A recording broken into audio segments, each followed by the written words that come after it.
예, 그럼 저희가 준비한 1위로 바로 만나볼까요? 일단 보궐선거 승리 직후이기 때문에 국민의힘은 기세가 올랐고 그 어느 때보다도 방금 전에 만나봤던 임혜숙, 박준영 후보자는 부적격이다. 이렇게 절대 불가 방침을 세웠습니다. 일단 그럼에도 민주당의 단독 처리 가능성도 제기가 되고 있습니다. 오전부터 진행 중인 과학기술정보통신부 임혜숙 장관 후보자 인사청문회에서 국민의힘은 왜곡된 주장으로 후보자 흠집내기에 급급해하고 있습니다. 반대를 위한 반대를 멈추시고 사실 왜곡으로 불필요한 후보자 흠집내기를 멈춰주시기를 바랍니다.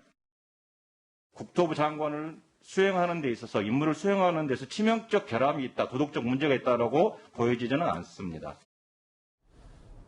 예, 벌써 야당에서는 낙마 1, 2, 3순위까지 정해두고 국민의 소리에 귀 기울여서 악수를 두지 않기를 권고한다. 이렇게 몇몇 논란의 3인방을 절대 불가 방침을 세웠는데요. 여기 계신 분들이 어느 정도 오늘 비판 일색이신 것 같아서 제가 좀 반대편에 서보겠습니다. 김종욱 교수님. 네. 그럼에도 임혜숙, 박준영 두 후보자가 본인 업무, 장관 업무를 못할 정도의 결정적 하자가 있다. 이렇게 보긴 좀 어려운 건 아닙니까? 예를 들면 우리가 인사청문회를 하는 이유는 뭐냐면 그 인사청문회 과정을 통해서 소위 그 후보자가 그 공직에 임할 만큼의 능력이 있는가의 부분과 함께 도덕성을 따지는 측면들이 분명히 있는 거죠. 근데 이 후보자 개인의 문제만 있는 건 분명히 아닙니다. 인사청문회 과정이 지나고 나서 만약에 제대로 된 해명이 안 되는 상황이 되게 되면 정부의 국정운영 지지율이 떨어질 수밖에 없는 상황이 반복적으로 벌어지죠. 다 아시겠습니다만 그 4년 동안 문재인 정부, 그러니까 문재인 대통령의 국정 수행 지지도 같은 경우는 다른 역대 정부에 비해 상당히 높은 편입니다. 그럼에도 불구하고 4년 동안 주로 인사 민정 라인에서 인사가 부실했고 거기서 실패가 발생을 했고 그래서 인사청문회에서 논란이 벌어지게 되고 정부의 신뢰도가 떨어지게 되고 정부가 신뢰도가 떨어짐에도 불구하고 국정 운영을 해야 되니까 대통령에게 모든 책임이 전가되고 대통령은 임명을 강행해야 되는 상황들이 반복적으로 벌어진 측면이 분명히 있는 거죠. 근데 제가 이번 인사청문회에서 큰 문제는 뭐냐면 개별 장관 후보자 한 명 한 명이 자기 문제가 분명히 있는 거예요. 예를 들면 지금 낙마 1순위로 여기 나와 있는 그 후보자 같은 경우는 한국연구재단이 자기 유관단체입니다. 그다음에 저기 국토부 장관 같은 경우는 관테크 문제가 분명히 나오고 있는 거고요. 그러니까 자기 부처 관련된 문제와 관련해서 문제가 생기고 있는 거예요. 아하. 그렇지 않다고 얘기한다면은 저는 나름대로 제가 야당이 계속 반대를 해왔기 때문에 거기에 맞게 예를 들면 국민적인 설득 여론전을 벌일 수 있습니다만 그렇지 않은 측면에서 저는 상당히 많이 있기 때문에 전 이번에 송영길 신임 당대표가 뭐라 그랬습니까? 민주당의 이름만 빼고 다 먹겠다고 얘기하지 않습니까? 그렇다면 전 인사청문회도 마찬가지입니다만 과거와 같이 예를 들면 통과 의뢰 절차가 아니라 여당도 정확하게 검증을 하고요. 국민들이 요구하지 않는 후보에 대해서는 전체 다를 말씀드린 건 아닙니다만 국민들이 도대체 나쁘지 않는다고 하는 후보에 대해서만큼은 저도 여야가 합의를 해서 이번만큼은 대통령에게 제기하고 대통령도 여야의 합의된 내용들을 수능을 해서 인사청문회를 진행하는 것 자체가 제가 볼 때는 정부당도 좋고 또 알겠습니다. 정쟁도 안 된다 이런 생각이 듭니다. 그러니까 중부부처 관련된 의혹들이기 때문에 낙마의 이유일 수 있다 이렇게 보시는군요. 실제로 여기 그래서 야당에서는 부적격 판정을 내렸고 그런데 여당에서는 오늘 일부이긴 하지만 단독 처리 가능성도 좀 있다라는 해석도 좀 나오고 있는데요. 그런데 예전부터 많이 이 가운데 있었던 이 선택의 기로에 있었던 정의당도 오늘 국민의힘과 비슷하게 논란 인물들을 낙마 대상에 올렸습니다.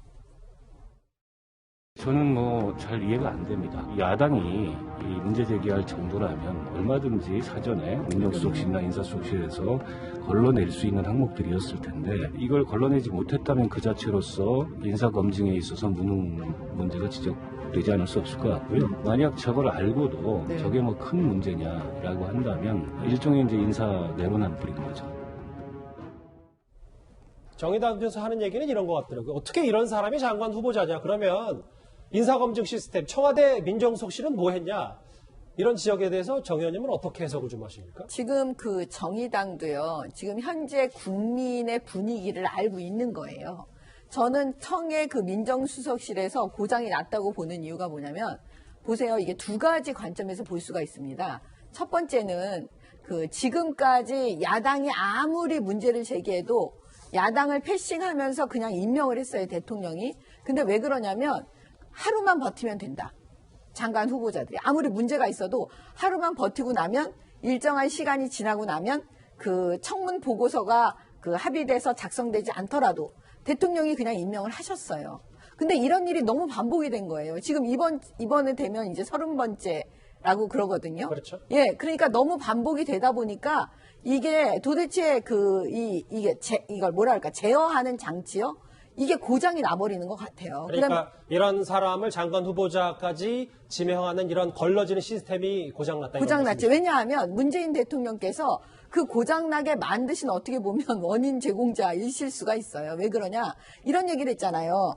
그 인사청문회에서 많이 시달린 사람이 오히려 일을 더 잘한다는 전설 같은 이야기가 있다. 과거 대통령이 그런 발언을 했었죠. 네, 과거 대통령이 이런 발언을 하셨기 때문에 제가 볼 때는 이 민정수석실에서 그 이야기에 그 반대되는 그런 이거를 갖다 제어하고 걸러내고 이렇게 하는 그 시스템을 자기네들 스스로 구축하지 못하는 겁니다. 예. 예. 그런데 저희가 좀 더 크게 좀 한번 살펴볼까요? 여권도 그렇다고 임명을 무턱대고 강행하기는 부담이 큰 이유가요. 내일부터 이 본게임인 김부겸 총리 후보자의 청문회, 그리고 이후에 김오수 검찰총장 후보자의 청문회까지 계속해서 이어지기 때문입니다. 국회에서 결정하는 대로 청문을 받는 입장에서 제가 뭐라고 할 수 있는 이야기는 아니고.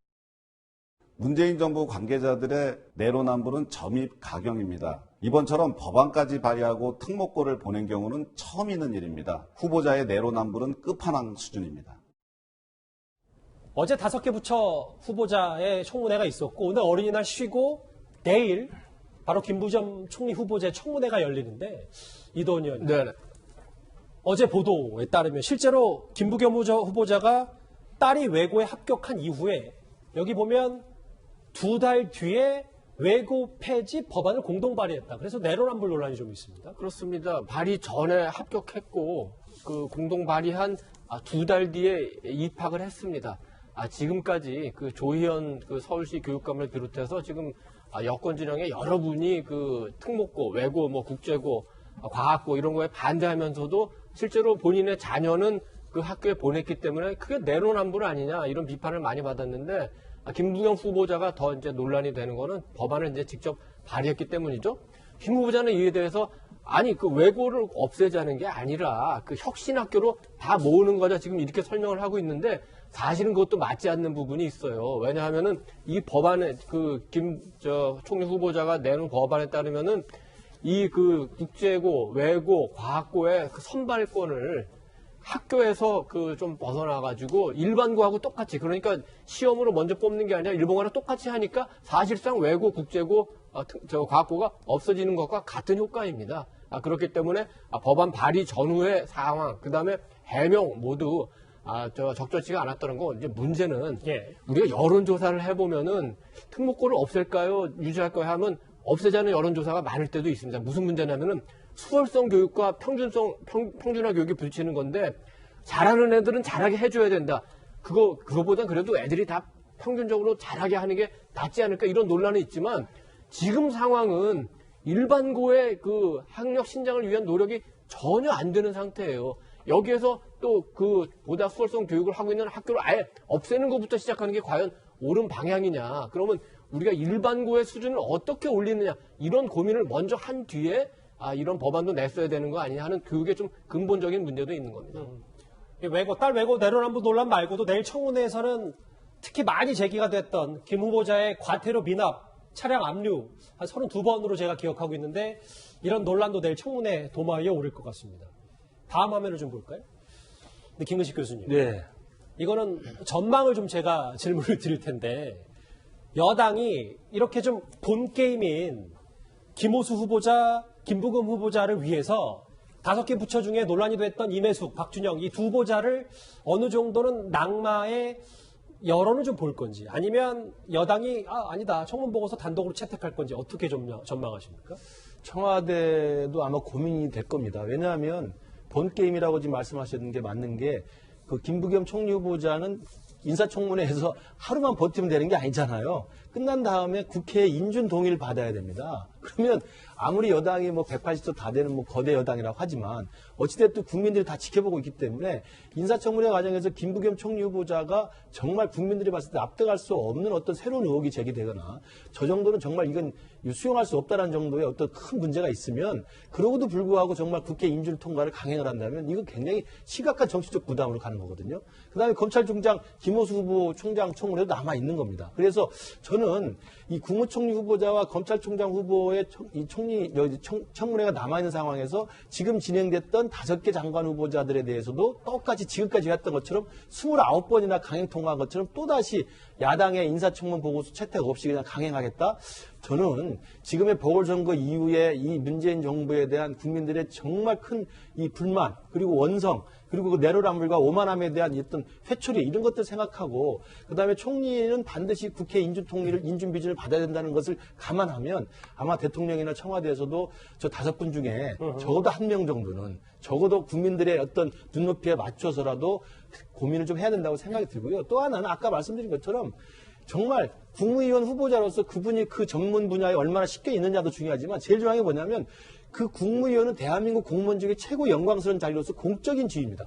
공적 지위를 맡아야 될 사람이 그 공적 지위를 사적 이익으로 그걸 악용했다는 것은 이거 공적 지휘자로서 할 수 있는 게 안 되는 거예요. 아까 말씀하신 해외 공간에 근무하다가 이삿짐으로 과장해가지고 밀수리해서 들여왔다는 의혹. 이건 공적 지위를 자기 개인적 사적 용도로 이용한 겁니다. 그 다음에 관사 재테크? 공적 지위를 사적으로 이용한 거 아니겠습니까? 알겠습니다. 이런 부분들에 대해서는 전문성과 능력의 의원과 상관없이 공적 지위의 최고봉인 국무위원인 사람이 공적 지위를 악용했다, 사적으로 썼다. 이건 제가 볼 때 심각한 저런 결점이라고 생각합니다. 그러니까 여당에서도 고심이 좀 깊을 수밖에 없다. 예. 5명의 이제 인사청문 후보자 가운데 지금 이제 임혜숙, 박준영 그리고 이제 조금 논란이 되는 노영우 국토교통부 장관 후보자를 어떻게 처리할 건가?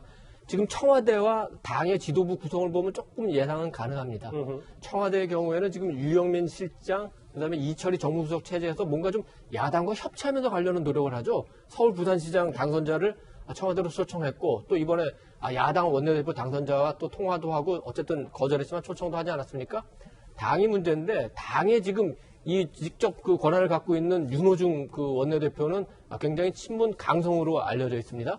그런데 새로 선출된 송영길 대표는 뭔가 조금 4.7 보궐선거 민심을 가져서 달라지자 이런 상황입니다. 그래서 지금 윤호중 그 원내대표 그다음에 청와대 약간 그 균형을 이렇게 서로 그 신경전의 균형을 맞춰갈 수 있는데 그러면 송영길 대표가 어떤 태도를 취하느냐 이게 굉장히 중요할 것 같고 만약에 송 대표가 정말로 그 사실 보궐선거 민심을 따라서 당을 좀 바꾸고 정책 방향도 바꾸겠다 하면은 강력하게 목소리를 내서 적어도 2명 정도는 그게 청와대에서 하든 아니면 본인 자진 입장으로 하든 아니면 당에서 이분들은 적절치 않다는 의견을 내든 정리를 하고 넘어가는 것이 민주당에도 이롭고 결과적으로는 청와대에도 이롭다고 봅니다. 적어도 1명, 뭐 적어도 2명 낙마 예상을 좀 그렇게 두 분이 해주셨는데요. 일단 본 게임은 김부겸 총리 후보자 혹은 김호수 검찰총장 후보자 아닐까라는 얘기는 이견이 없을 것 같습니다. 그런데 김호수 검찰총장 후보자까지 피의자 신분인 것도 여권에서는 부담일 겁니다.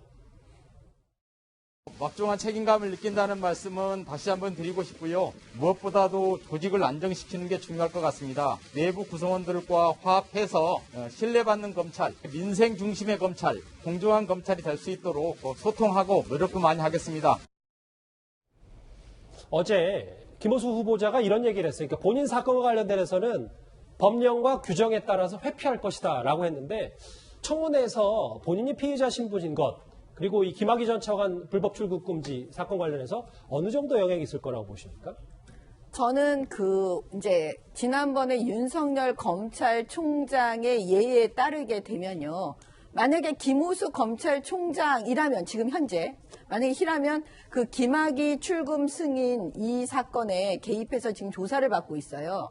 피의자란 말이에요. 그러면 보통의 경우에는 직위 해제됩니다.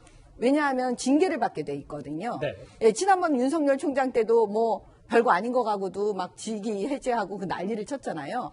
그래서 제가 볼 때는 아니 검찰총장이라도 그 자리에서 내려와야 되는 판인데 세상에 그런 피의자 신분으로 지금 조사받고 있고 더군다나 이 서류 조작에 가담했다라고 지금 그 혐의를 받고 있는 분이에요. 네. 예, 공모했다는 혐의를 받고 있죠. 근데 어떻게 그런 분을 검찰총장으로 세우려고 하는 거예요. 정말 이거는 그 내부에서 검사들한테 제가 좀 물어봤거든요. 물어봤더니 대답이 뭐였는지 아세요? 답정너래요. 답정너. 답을 정해놓고 김호수 후보자를 임명했다 이런 예, 말씀이죠. 그게 그 지금 내부의 검사들의 분위기인 거예요. 너무나 정말 기가 막혀서 그들도 그 말 외에는 할 말이 없다는 거예요. 의원님, 답정너라고. 제가 중간에 가로막는 건 아닌데 의원님 네. 친하신 분들 검사들만 물어보신 건 아니에요? 아니 이제 사실은 그 친하지 않는 검사들이라는 게 사실 분간이 좀 안 되지만 옛날에 박근혜 대통령 탄핵 때요. 예. 사실 검사들의 한 70-80% 정도는 제가 볼 때는 그게 맞다라고 생각을 많이 했었거든요. 아, 탄핵은. 예, 그때 당시에 그런 분위기였는데 지금은 다시 80-90%가 아하. 지금 또 이제 반대 입장을 얘기하고 있으니까요. 그건 예. 친하고 안 친하고의 문제는 아닌 것 같아요. 알겠습니다. 일단 앞으로 청문회 일정이 쭉 남았는데 앞으로 어제 있었던 5명에 대한 낙마 혹은 야당의 부적격, 여당의 반응까지 어떻게 전개될지 저희도 한번 잘 지켜보겠습니다.